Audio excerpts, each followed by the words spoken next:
നമസ്കാരം. എല്ലാ സജ്ജനങ്ങൾക്കും സന്ധ്യാദീപത്തിലേക്ക് സ്വാഗതം.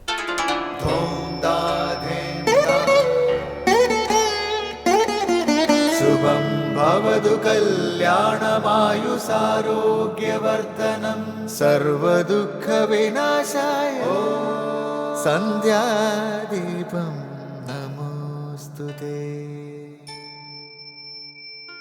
നാമം ജപായനം പുണ്യം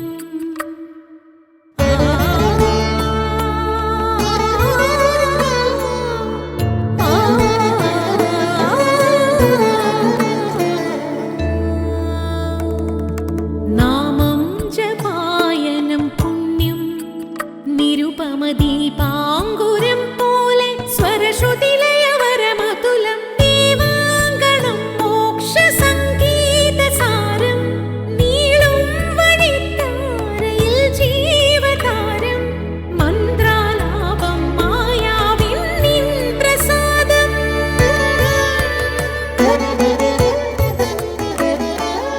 ഇരുൾ നീങ്ങിയുണരുന്ന തെളിനാളദീപം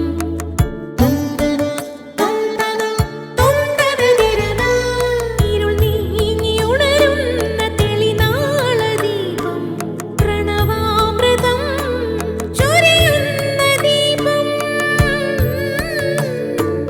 ദീപം ദീപം ദീപം ദീപം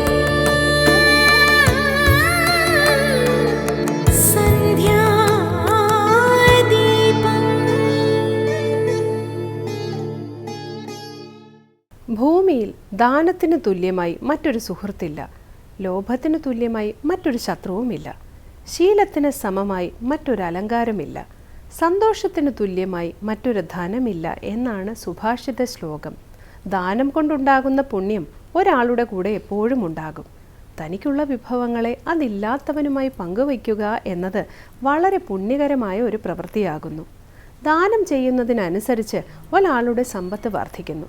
തനിക്കുള്ളത് മറ്റുള്ളവരുമായി പങ്കുവയ്ക്കാതെ അതിൽ അഹങ്കരിച്ചു കഴിയുന്നതാണ് ലോഭം. മനുഷ്യൻ്റെ ഏറ്റവും വലിയ ശത്രുക്കളിൽ ഒന്നാണ് ഇത്. എല്ലാ നന്മകളെയും അത് നശിപ്പിക്കും. ലോകത്തെ ഏറ്റവും വലിയ ധനമാണ് സന്തോഷം.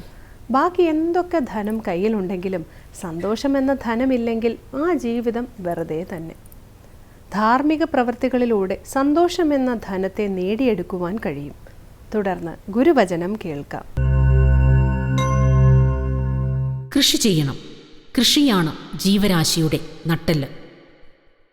ശ്രീനാരായണ ഗുരുദേവൻ. ഇനി ശ്രീ ശങ്കരാചാര്യ രചിച്ച ശിവാപരാധ ക്ഷമാപണ സ്തോത്രത്തിലെ ശ്ലോകം ശ്രീ കാവാലം ശ്രീകുമാർ ആലപിക്കുന്നത് കേൾക്കാം.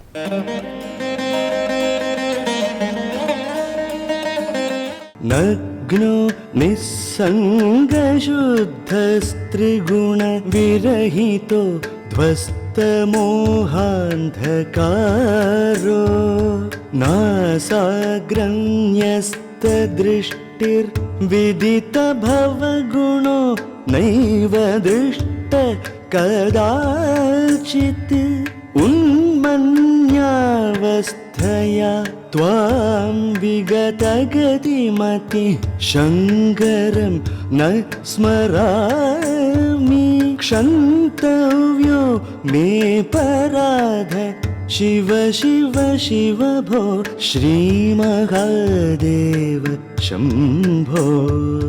നഗ്നോ നിസ്സംഗശുദ്ധസ്ത്രിഗുണ വിരഹിതോ ധ്വസ്തമോഹാന്ധകാരോ നാസാഗ്രന്യസ്തദൃഷ്ടിർവിദിതഭവഗുണോ നൈവ ദൃഷ്ട കദാചിത് ഉന്മന്യാവസ്ഥയാ ത്വാം വിഗതഗതിമതി ശങ്കരം ന സ്മരാമി ക്ഷന്തവ്യോ മേ പരാധ ശിവ ശിവ ശിവ ഭോ ശ്രീമഹാദേവ ശംഭോ.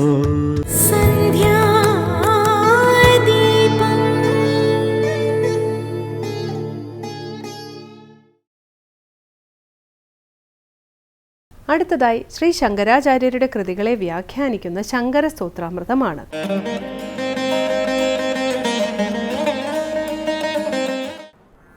ഓം ഗുരുർബ്രഹ്മാ ഗുരുർവിഷ്ണു ഗുരുർദേവോ മഹേശ്വരഃ ഗുരു സാക്ഷാത് പരം ബ്രഹ്മ തസ്മൈ ശ്രീ ഗുരവേ നമഃ. ഓം സദാശിവസമാരംഭാം ശങ്കരാചാര്യമധ്യമാം അസ്മദാചാര്യപര്യന്താം വന്ദേ ഗുരുപരമ്പരാം. ശ്രീ ശങ്കരകൃതികളിൽ ശിവാപരാധ ക്ഷമാപണ സ്തോത്രത്തിൽ 9ാമത്തെ ശ്ലോകമാണ് നമ്മൾ ശ്രദ്ധിക്കുന്നത്. ജീവിതത്തിൽ കഴിഞ്ഞുപോയ ഓരോ ദശയിലും കർത്തവ്യം അഥവാ ശിവോപാസന ചെയ്തില്ലല്ലോ എന്നതിനെ അപരാധമായി കണക്കാക്കി ക്ഷമായാചന ചെയ്യുകയാണ്. ശൈശവം, ബാല്യം, കൗമാരം, യൗവനം, വാർദ്ധക്യം എന്നീ അവസ്ഥകളെ ഓർമ്മിച്ചു. തുടർന്ന് യഥാസമയം സന്യാസത്തിലൂടെ ജീവിതത്തെ കൃതാർത്ഥമാക്കിയില്ലല്ലോ എന്ന വ്യഥയാണ്.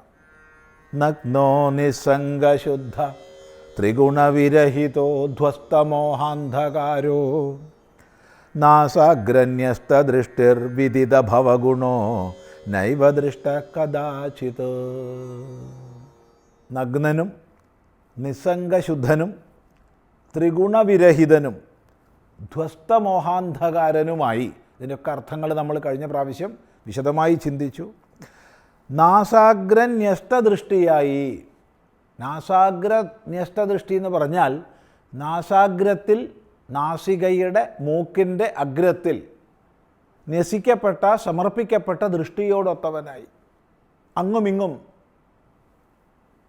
പരക്കം പായുന്ന ഇന്ദ്രിയങ്ങളെ മുഴുവൻ ക്രമികമായി അടക്കി വിചാരത്തിലൂടെ, ഉപാസനകളിലൂടെ, ക്രമികമായി ആസന പ്രാണായാമാദികളിലൂടെയൊക്കെ ധാരണ എന്ന അവസ്ഥയിലേക്ക് എത്തുന്ന, അഥവാ ധാരണയിൽ പ്രതിഷ്ഠിതനാകുന്ന ഒരു സ്ഥിതിയെയാണ് ഇവിടെ സൂചിപ്പിച്ചത്. തൻ്റെ 2 ദൃഷ്ടികളെയും ഒരു സ്ഥാനത്ത് ഉറപ്പിക്കുന്ന ധാരണ. അത് ഭ്രൂമധ്യമാവാം, നാസാഗ്രമാകാം, ഇനി ഭാവന ചെയ്തുകൊണ്ട് ഹൃദ്ദേശമാകാം, പല സ്ഥലങ്ങളാവാം. ഇവിടെ നാസാഗ്രത്തെ പറയുന്നു. അപ്പോൾ നാസികാഗ്രത്തിൽ ഉറപ്പിച്ച ദൃഷ്ടിയോടൊത്തവനായി. സംപ്രേക്ഷ്യ നാസികാഗ്രം സ്വം ദിശശ്ചാൻ അവലോകയൻ എന്ന് ഭഗവത്ഗീത യോഗാനുഷ്ഠാനത്തെ പറയുന്നത് ഈ സന്ദർഭത്തിൽ ശ്രദ്ധിക്കുക. അപ്പോൾ തീർത്തും തൻ്റെ ദൃഷ്ടികളെ മുഴുവൻ നാസികയുടെ അഗ്രത്തിലേക്ക് ഉറപ്പിച്ച് ധാരണയിൽ നിഷ്ഠ നേടിയവനായി ഞാൻ തീർന്നില്ലല്ലോ. പിന്നെയോ വിദിത ഭവഗുണോ, വിദിതമായ ഭവഗുണത്തോടൊത്തവൻ. ഭവഗുണം ഭവൻ്റെ ഗുണം, ഭവൻ പരമേശ്വരൻ. അപ്പം നാസാഗ്രത്തിൽ ഉറച്ച ദൃഷ്ടിയോടൊത്ത് സർവ്വദ്വന്ദ്വങ്ങളെയും അതിക്രമിച്ച് ഭവൻ്റെ, പരമേശ്വരൻ്റെ ഗുണങ്ങളെ, മഹിമകളെ പൂർണ്ണമായി അറിയുന്നവനായി ഞാൻ തീർന്നില്ലല്ലോ. അഥവാ ഭവമെന്നുള്ളതിന് സംസാരമെന്നർത്ഥം. ഈ സംസാരത്തിൻ്റെ ഗുണത്തെ എന്ന് വെച്ചാൽ ഇതിൻ്റെ അല്പത്വം, നിസ്സാരത, ബന്ധസ്വഭാവം, ഇങ്ങനെയുള്ള സംസാര ഗുണങ്ങളെ ഞാൻ വേണ്ടതുപോലെ മനസ്സിലാക്കിയില്ലല്ലോ എന്നുമാവാം. ഇനി കുറച്ചുകൂടി ഭിന്നമായൊരർത്ഥം നമ്മൾ കൽപ്പിക്കുകയാണെങ്കിൽ ഭവൻ്റെ ഗുണങ്ങളെ, പരമേശ്വരൻ്റെ മഹിമയെ ആരിലൂടെ നമുക്കറിയാൻ സാധിക്കുമോ? ആര് പരമേശ്വര ഗുണങ്ങളെ മുഴുവൻ ആവഹിക്കുന്നവനായി സ്വയം തീരുന്നുവോ? ബ്രഹ്മനിഷ്ഠനായ അവസ്ഥയിൽ കഴിയുന്ന മഹാപുരുഷൻ. ആ അവസ്ഥയിലേക്ക് ഞാൻ എത്തിയില്ലല്ലോ. ഒരിക്കലും തന്നെ ഇങ്ങനെയൊക്കെ ഉള്ളവനായിട്ട് ഞാൻ ശങ്കരം ന ദൃഷ്ടഃ, ശങ്കരനെ, ഭഗവാന്റെ പാരമാർത്ഥികമായ സ്വരൂപത്തെ ഞാൻ കണ്ടില്ലല്ലോ, ഞാൻ കണ്ടവനായില്ല എന്നാണ് പറയുന്നത്. ന ദൃഷ്ടഃ, കദാചിത്, ഒരിക്കലും തന്നെ. അപ്പോൾ ഇവിടെ ഈ ശ്ലോകാർത്ഥത്തിൻ്റെ അർത്ഥം നമ്മൾ ചിന്തിച്ച പ്രകാരം ഒന്നുകൂടി ഓർമ്മിക്കുകയാണ്. സ്വയം ദ്വന്ദ്വാതീത പദവിയിലേക്ക് ഉയർന്ന് സന്യാസം ഗ്രഹിച്ച് അതിലൂടെ നിസ്സംഗശുദ്ധനായി, അതിലൂടെ ത്രിഗുണവിരഹിതനായി, സകല മോഹാന്ധകാരത്തെയും നീക്കിയവനായി, ഉപാസനാനിഷ്ഠനായി പരമേശ്വര മഹിമയെ ഞാൻ മനസ്സിലാക്കിയില്ലല്ലോ. ഇനി മറ്റൊരർത്ഥം പറയാം. നഗ്നനും നിസ്സംഗശുദ്ധനും ത്രിഗുണവിരഹിതനും ധ്വസ്തമോഹാന്ധകാരനും നാസാഗ്ര ന്യസ്തദൃഷ്ടിയും വിദിത ഭവഗുണനുമായ ഒരു ജീവൻ മുക്തൻ എന്നാൽ കാണപ്പെട്ടില്ലല്ലോ. ഈ രീതിയിലും അർത്ഥം പറയാം. രണ്ടും ശരിയാണ്.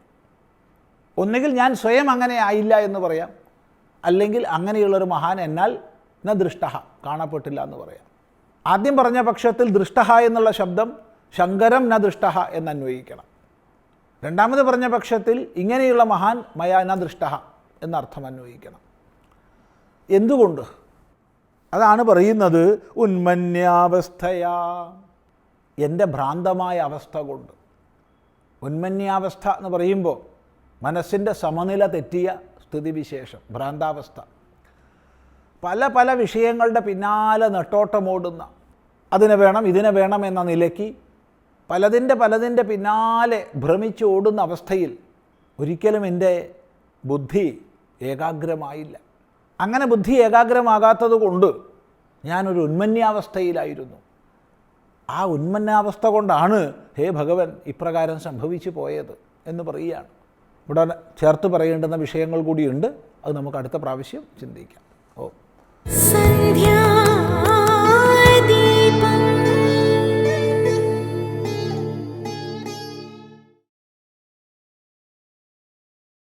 അവസാനമായി ദീപാരാധനയാണ്. ക്ഷേത്രസന്നിധിയിലെത്തി അവിടുത്തെ പ്രതിഷ്ഠാവിശേഷങ്ങളും പൂജകളും അറിഞ്ഞ് മംഗളാരതി തൊഴുതു മടങ്ങാം. എല്ലാവർക്കും നമസ്കാരം.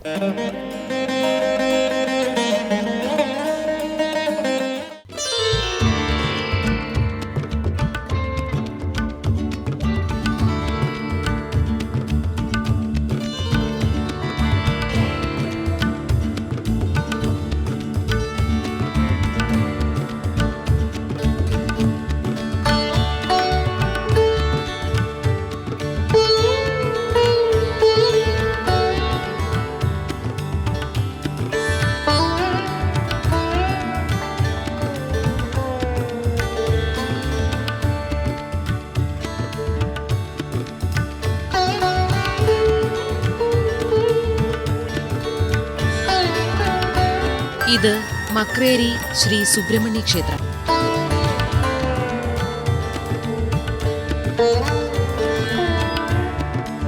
ലോക നന്മയെ മുൻനിർത്തിക്കൊണ്ടും ജനങ്ങളുടെ ഭാവി ശ്രേയസ്സിനു വേണ്ടിയും ഋഷീശ്വരന്മാരും അവതാര പുരുഷന്മാരും ദേവത ആരാധനയ്ക്ക് അനുയോജ്യമായ നിരവധി ദേവാലയങ്ങൾ ഭാരതത്തിലെങ്ങും സ്ഥാപിച്ചിട്ടുണ്ട്. ഇപ്രകാരം ശ്രീരാമദാസനും ഭക്താഗ്രേസരനുമായ സാക്ഷാൽ ആഞ്ജനേയ സ്വാമികൾ പ്രതിഷ്ഠ നിർവഹിച്ച ക്ഷേത്രമാണ് മക്രേരി ശ്രീ സുബ്രഹ്മണ്യ സ്വാമി ക്ഷേത്രം.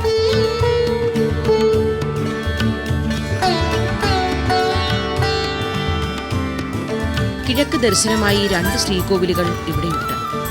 തെക്കേടം, വടക്കേടം എന്നീ പേരുകളിലാണ് ഈ 2 ശ്രീകോവിലുകളും അറിയപ്പെടുന്നത്.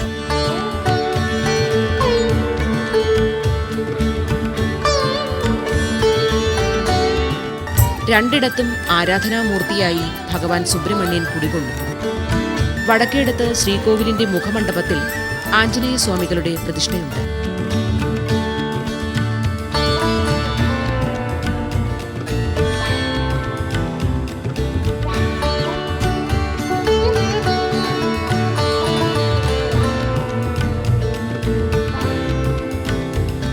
കണ്ണൂർ ജില്ലയിലെ പെരളശ്ശേരി പഞ്ചായത്തിലാണ് ശ്രീ മക്രേരി സുബ്രഹ്മണ്യ സ്വാമി ക്ഷേത്രം സ്ഥിതി ചെയ്യുന്നത്.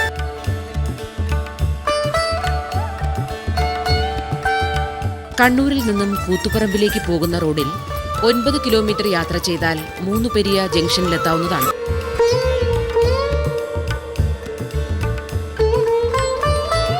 ഇവിടെ നിന്നും 3 കിലോമീറ്റർ വെള്ളച്ചാൽ റോഡിൽ യാത്ര ചെയ്താൽ ക്ഷേത്രത്തിൽ എത്താൻ കഴിയും.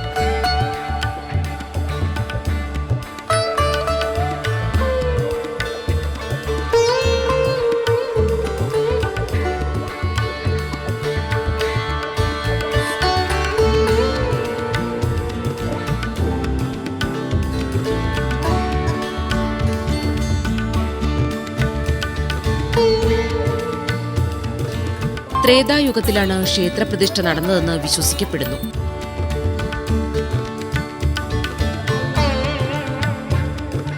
ബാലിവധത്തിന് ശേഷം ശ്രീരാമ ലക്ഷ്മണന്മാർ സീതയെ അന്വേഷിച്ച് സഞ്ചരിക്കവേ ഇന്ന് പെരളശ്ശേരി എന്ന് പ്രസിദ്ധമായി തീർന്ന പ്രദേശത്തെത്തിച്ചേർന്നു.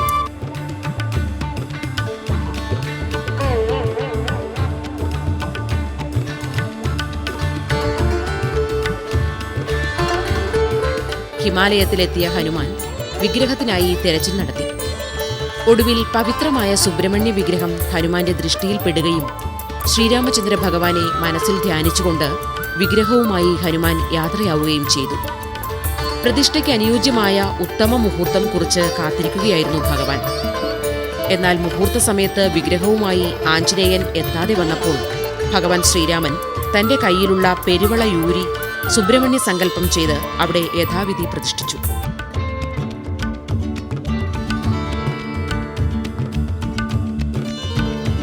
ഭഗവാൻ പ്രതിഷ്ഠ നടത്തി അല്പനേരം കഴിഞ്ഞപ്പോൾ സുബ്രഹ്മണ്യ വിഗ്രഹവുമായി ആഞ്ജനേയൻ മനോവേഗത്തിൽ പറന്നെത്തി. എന്നാൽ താൻ എത്തുമ്പോഴേക്കും പ്രതിഷ്ഠ കഴിഞ്ഞുവെന്ന് മനസ്സിലാക്കിയ ഹനുമാൻ ആകെ സങ്കടത്തിലായി. തന്റെ ഹൃദയത്തിൽ എന്നും കുടികൊള്ളുന്ന ശ്രീരാമചന്ദ്രന്റെയും സീതാദേവിയുടെയും സ്ഥാനത്തിന് പകരമായി വല്ലീപരിണയ സുബ്രഹ്മണ്യ വിഗ്രഹത്തിനായി പുറപ്പെട്ടതിലും പ്രതിഷ്ഠാ മുഹൂർത്തത്തിനു മുമ്പ് മടങ്ങിയെത്താൻ കഴിയാത്തതിലും ഉള്ള ശ്രീ ഹനുമാന്റെ ഭക്തി പശ്ചാത്തല വിവശത കണ്ട ശ്രീരാമ ഭഗവാൻ തന്റെ ദാസനെ സാന്ത്വനിപ്പിച്ചു.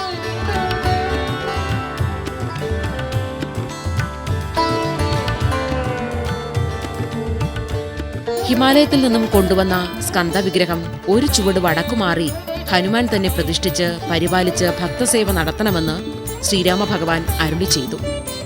ഭഗവാൻ പ്രതിഷ്ഠ നടത്തിയ ക്ഷേത്രത്തിൽ ദർശനത്തിനായി എത്തുന്ന ഭക്തർ ആഞ്ജനേയൻ പ്രതിഷ്ഠിച്ച ക്ഷേത്രത്തിലും ദർശനം നടത്തണമെന്നും എന്നാൽ മാത്രമേ അവർക്ക് പൂർണ്ണ ഫലപ്രാപ്തി കൈവരികയുള്ളൂ എന്നും അരുളി ചെയ്തു. അതുപ്രകാരം ശ്രീ ഹനുമാൻ സ്വാമി ഭഗവാൻ ശ്രീരാമൻ നിർദ്ദേശിച്ച സ്ഥലത്ത് പ്രതിഷ്ഠ നടത്തുകയും അഭിഷേക ജലത്തിനായി വാൽ കൊണ്ടടിച്ച് വലിയ ചിറ പ്രത്യക്ഷപ്പെടുത്തുകയും ചെയ്തു. പ്രതിഷ്ഠയ്ക്ക് അനിയന്ത്രിതമായ ശക്തി ചൈതന്യമാണ് കൈവന്നത്.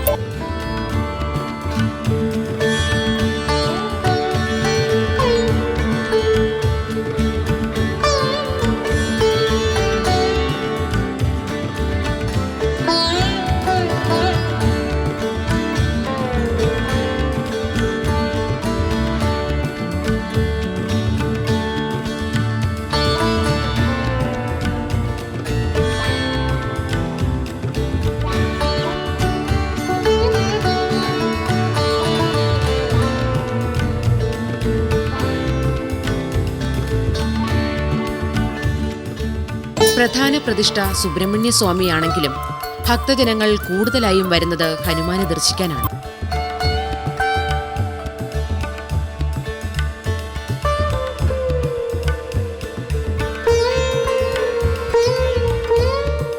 എല്ലാ ദിവസവും രാത്രി ആഞ്ജനേയൻ ശ്രീ സുബ്രഹ്മണ്യ സ്വാമിയെ പൂജിക്കാറുണ്ട് എന്നാണ് വിശ്വാസം.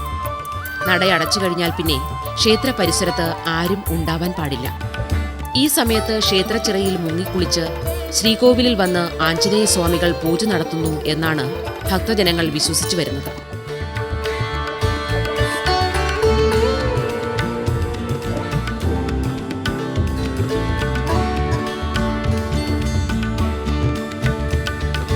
ക്ഷേത്ര സമുച്ചയം സ്ഥിതി ചെയ്യുന്ന പറമ്പിൽ നിന്നും അല്പം മാറി ഏകദേശം 1 ഏക്കറിലധികം വിസ്തീർണമുള്ള ക്ഷേത്രച്ചിറയുണ്ട്. ഒരിക്കലും വറ്റാത്ത തെളിനീരോടുകൂടിയ ഈ ക്ഷേത്രച്ചിറ അഭിഷേക ജലത്തിനായി ശ്രീ ഹനുമാൻ വാലുകൊണ്ടടിച്ച് നിർമ്മിച്ചതാണത്രേ.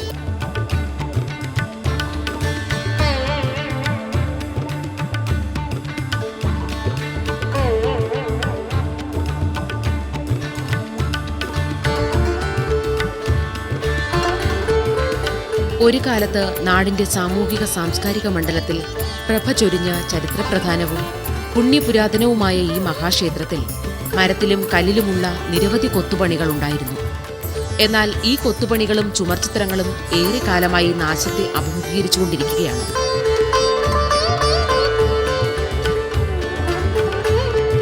പുരാണ പ്രധാനമായ മക്രേരി സുബ്രഹ്മണ്യ സ്വാമി ക്ഷേത്രം ഇന്ന് ശുദ്ധ സംഗീതജ്ഞരുടെ സംഗമഭൂമി കൂടിയായി മാറിയിരിക്കുകയാണ്. പ്രശസ്ത സംഗീതജ്ഞനായ ദക്ഷിണാമൂർത്തി സ്വാമികൾ തന്റെ പുരസ്കാരങ്ങളെല്ലാം ഇവിടുത്തെ സരസ്വതി മണ്ഡപത്തിൽ സമർപ്പിച്ചിരിക്കുകയാണ്.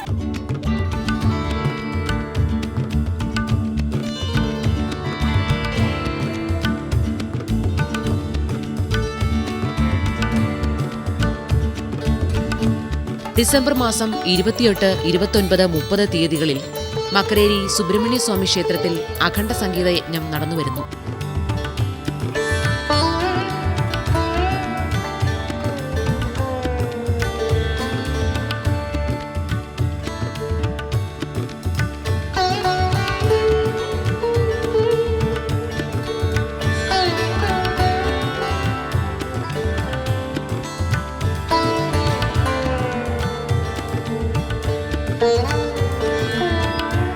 ആഞ്ജനേയ ലക്ഷാർച്ചനയാണ് മറ്റൊരു പ്രധാന വിശേഷം.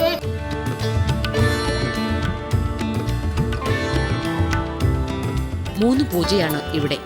തന്ത്രം എരിവേശി പുടവർ ഇല്ലത്തിനാണ്.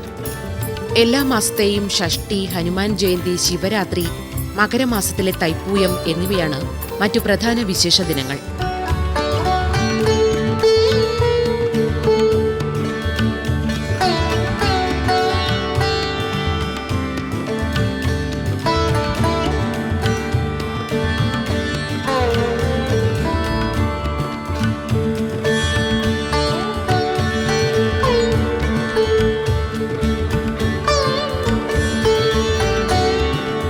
ആഞ്ജനേയ സ്വാമികൾക്ക് പുറമെ മഹാവിഷ്ണു, ഗണപതി എന്നീ ഉപദേവന്മാരും ക്ഷേത്രത്തിൽ കുടികൊള്ളുന്നു.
പരിപാവനമായ വിശ്വാസങ്ങളും ആരാധനയും നിലനിൽക്കുന്ന ഈ ക്ഷേത്ര സങ്കേതം മക്രേരി നാടിന്റെ തിലകക്കുറിയായി ശോഭിച്ച് ഭക്തജനങ്ങളിൽ അനുഗ്രഹം ചൊരിയുകയാണ്.